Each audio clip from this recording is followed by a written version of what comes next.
Oh, hello everyone. My name is Michael Swaim, and I am GN's Manager of Video Programming, and I'm here with Bo Moore. Hello. Who I informally call just like our tech wizard. What's your official title? I am the Executive Editor for Tech here at IGN. There you go. That sounds more proper. Thanks so much for joining me, Bo. Of course.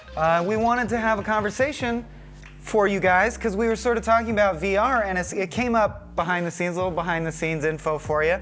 IGN Deals, which is the process by which we bring you amazing deals using our special connections in the gaming industry. We saw an interesting trend over 2019, especially leading up to Christmas, which was VR home headsets like the Oculus, selling way above expectation. In fact, I think we sold just as many as we sold Xbox Ones. Yeah, it was the Oculus Quest specifically sold just like gangbusters over the holiday period. Yeah, and of course they chart VR user bases, and we can see, like, sure enough, in January there's been this huge increase in gamers actually taking their VR set home, setting it up, and playing some VR at home. And so it got us thinking about sort of a state of the union of VR, how far it's come, if we might be reaching a tipping point, because I came up from LA, and the VR arcades are becoming a big thing there. Yeah. But there has been sort of this barrier that we see to the home market that's just so used to having their consoles, using their thumbs, watching the thing, or in Switch's case, doing whatever wacky thing they want you to do this generation. So yeah, like, historically, what do you see as some of the technological and just like human hurdles that have kept VR from exploding immediately out of the gate? Yeah, I mean, it's been years now, like almost a decade since VR, like Valve was like, we're gonna do VR for real, like not the Virtual Boy and the VR versions of yore. But in that decade, like we really haven't seen a huge explosion of VR. There's been certainly a good deal of it, but the biggest hurdle to me is it's really a chicken and egg problem. You need developers have to dedicate resources to making VR games if there's going to be VR games out there, but at the same time, people don't want to buy VR headsets if there aren't VR games for them to play. And so basically, like, without a massive install base, and when I say install base, I mean of hardware adoption, of people buying the headsets, then there's no reason for developers to dedicate resources to making these games if nobody's going to play them. Yeah. But nobody's going to buy the headsets if there aren't any games. So in a lot of ways, for the forefront of technology are the things we are like, that's the future. I wonder when I'll get my jetpack. We're really dependent on early adopters, both the people willing to say, I know the technology is not perfected yet, I know it's overpriced and it'll come down later, but I want the thing. And developers, like, I think an interesting case is Justin Roiland of Rick and Morty fame, who's just always had a personal interest in wanting to be a game designer, so now that he's sort of broken through with this show, he founded a VR company specifically. And I gotta say, as someone who loves his sense of humor, that was one of those big tempting ones. Like, before we started rolling, I said, I think I'm one of these people. This could be my tipping point.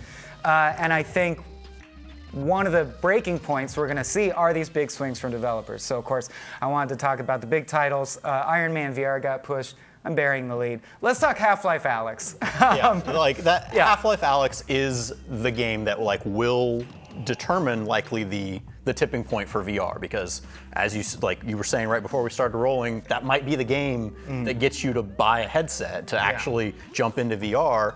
And I think it snowballs with what we just saw over the holiday period with the Oculus Quest. And so the Quest could be the device actually that is kind of a tipping point for VR, because it's a lot easier, a lot lower barrier for entry for people to get into VR, because the Quest doesn't require a PC to play it.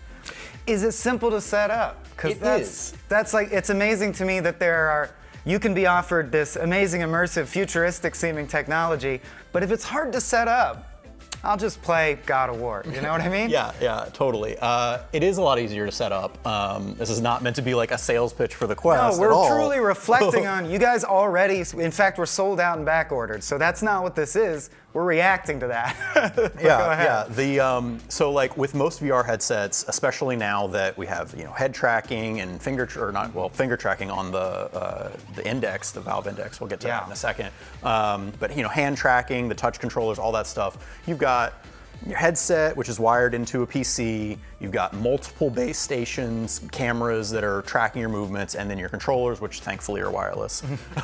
But with all that set up, it's just like, unless you have the type of space, and when I say space, that also is a big thing because not everybody has the physical area to play VR games. If you're going for a room scale VR experience, you may have that floor space, but it might mean moving pieces of furniture or getting the table and locking the cats away, like all of these different things. Not everybody can have a VR room where they leave their base station set up all the time. And so if you're doing that setup every time, that's a big hassle. Right. Even if you do leave it up, it's still a matter of going, putting the headset on. So yeah, so the setup on the Quest is a lot easier. It doesn't have it actually doesn't even have base stations. It doesn't have to connect to a PC or a console or anything. It's just a standalone unit. So you can just put the headset on, pick up the controllers, and play a game. Like you could play it on an airplane if you wanted to. Actually, I have heard of people doing that. I'm not really sure that I would recommend that. A side question that I'm just throwing at you. So if we don't know the answer, we don't know the answer. But like, has there been any high-profile lawsuits, like personal injury lawsuits yet related to VR? Because you go to the arcades and you see people spin a little too much, trip over something, hit the wall. I don't know. I haven't heard of any that I can think of. I think you will in the future, probably, inevitably. Yeah, it wouldn't surprise me. But that's the thing is, even if you do have the space to leave your base stations up, or for the wireless ones to not have to have them set up, you still can. It's still the act of going, getting the headset out, depending on how accessible you keep it, whether you have, it's a big kind of bulky headset. You can't just, I guess you can just hang it on the wall, but it doesn't, if you want to put it away in a drawer, it's an extra step rather than just grabbing a controller and turning on your system. But the other thing that's really cool about the Quest is it's a lot lower price. The Quest and the Rift S actually. So the classic barrier to entry with technology is the price is fine. And as we just reported, the PS5, it seems like is going to settle somewhere around $450. That's what they're saying it costs to produce the console. Oh, okay. So we don't actually know what they're going to actually charge it. The point I was getting to is that a VR headset has finally dipped from being a luxury item that even someone who owns consoles would be like, do I want to spend even more than I would spend on my console on this new thing, to basically comparable or cheaper than what we expect the consoles to be. Exactly, yeah. So with the early adopters were really at the forefront of VR, but it was expensive because I remember, the cost of a gaming PC aside, which you needed to power the system, the original headsets were upwards of $500-600. Even for the current headsets, you have the full Valve Index kit, which comes with the headset, the controllers, and 2 base stations. That's $1,000. And that's the one that does include digit tracking. Yeah, so the Index has finger tracking. So basically, we did test that in the office. It's quite trippy. Yeah, the controllers are strapped to your hands, and you can just kind of let go, and then it individually tracks your finger movements for pretty precise things. There's also the Vive Pro, which was kind of last generation at this point. The current Vive, their flagship, is the Cosmos. The Vive Cosmos headset is $700. The Vive Pro was $1,200 for the full kit, including the $600 headset. The controllers were $100 each, and the base stations were then $150 to $200 each. It's like a year of health insurance for me and my partner. They were very expensive. Whereas the Oculus Quest and the Rift S, they both only cost $400. And so the Rift S does still require a PC. It's a wired connection. The Quest is a standalone, so it doesn't even require the PC. Wow. You can actually just play games. Now, to be clear, the Quest does limit you from playing some games. For example, Half-Life Alyx will not be playable on the Quest by itself. Yeah. But the reason I say by itself is because there's also the Oculus Link, which is a link cable. It's literally just a USB-C cable, but we haven't quite determined if there's something special about the USB-C hidden cable inside it that Oculus sells, or if any old USB-C cable will work.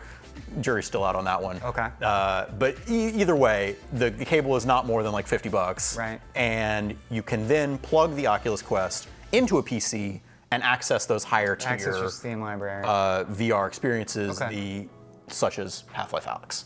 Yeah, and I think you brought up whether it will be playable on various platforms and various systems, and it's interesting as things get dialed in. There are so many different kinds of VR as you've just laid out. And I think we still are in that phase where different companies are saying, no, no, no, VR is going to be like this. It's important that your hands are in it, and other companies are going, no, we're pretty sure you're just going to hold wands, and we're sort of still collectively deciding what is VR, or is it all of these things? And I think something that's very interesting about video gaming is, as a medium, it has the ability to spawn these whole micro markets over the course of our lives. Of course, we've seen mobile gaming become a thing that fully exists and is a huge industry, and can sometimes have almost no overlap with what we consider like a traditional console gamer's likes and desires and experiences. And I think VR potentially in the long term could be like that. I don't see every console gamer, I don't see a full overlap between VR and console gamers, but I don't think VR is going away anytime soon, especially with the recent gains we're seeing in Make and high profile stuff like Alyx. I'm wondering, since you mentioned library ecosystem, sort of course, some VR games, because I don't have a headset, but I'm antsy or I'm interested in the developer, I play the dumbed down version, I play the caveman version on my TV. As far as I know, we don't know yet if Alyx will be available. Yeah, as of right now, Half-Life Alyx is VR only. Valve has not said that it will be coming to PC or console outside of the VR experience. But have they explicitly said it never will? As far as I know, they haven't explicitly said that. As far as we know, okay. I could be wrong on that, but as far as I remember, they have not explicitly ruled that out. And honestly, it wouldn't surprise me if a year or so down the road there may be sales. But I mean, also I haven't played Alyx yet. I don't know if there are some like really truly like VR only things that would. I mean, I'm certain that there are VR only things like we've seen. You have to put your hand down. Yeah. In one of the trailers, you're literally holding your hand in place while like aiming around the corner. And it's like, how much do you want to compromise your vision of your game to fit it into the box? Exactly, yeah. And so it may be that there are whole encounters designed around these things that you can only do in VR that whether or not, they might just not be possible outside of VR. And then even if they are, it's then a matter of, like you said, how much do you want to compromise that? Is it, there's certain things where climbing a ladder, for example, there are whole VR games that are designed around just climbing. Right. Whereas in a regular game, that's the kind of thing you just push a button to climb the ladder. And how could you make it more than that? Yeah, it wouldn't like be fun. if you were to take that game motion that controls is with climbing, the DualShock. Yeah. Exactly. If you were to take that climbing-based game out of VR, it wouldn't be a game anymore. It would just be walking up to a wall, pressing a button, and climbing. You remind me of a great game I played at a VR arcade called The Edge, where all it is a super high-res rendering of you're standing on the edge of a skyscraper with no barrier, and to win, you step off. Like, just beat your brain, know that it's fake. What would that be at home? Nothing. Just push the button. I won. I won again. Yeah, but I think it is a very exciting time, because hopefully in the wake of Half-Life Alyx and things like Iron Man VR, we'll see more and more big-ticket items. We'll see the titans of the forefront of gaming sort of battle it out. We'll see you guys vote with your dollars and help decide what VR is going to become. And I think it's going to be something very unique and probably another sphere that they'll never let us stop covering from here on out. Absolutely. Yeah, we're going to have to play a lot more games. Yeah. All right. Thanks for, having coffee and water with us. I forget, what's the metatextual promise of this? Are we in an arcade?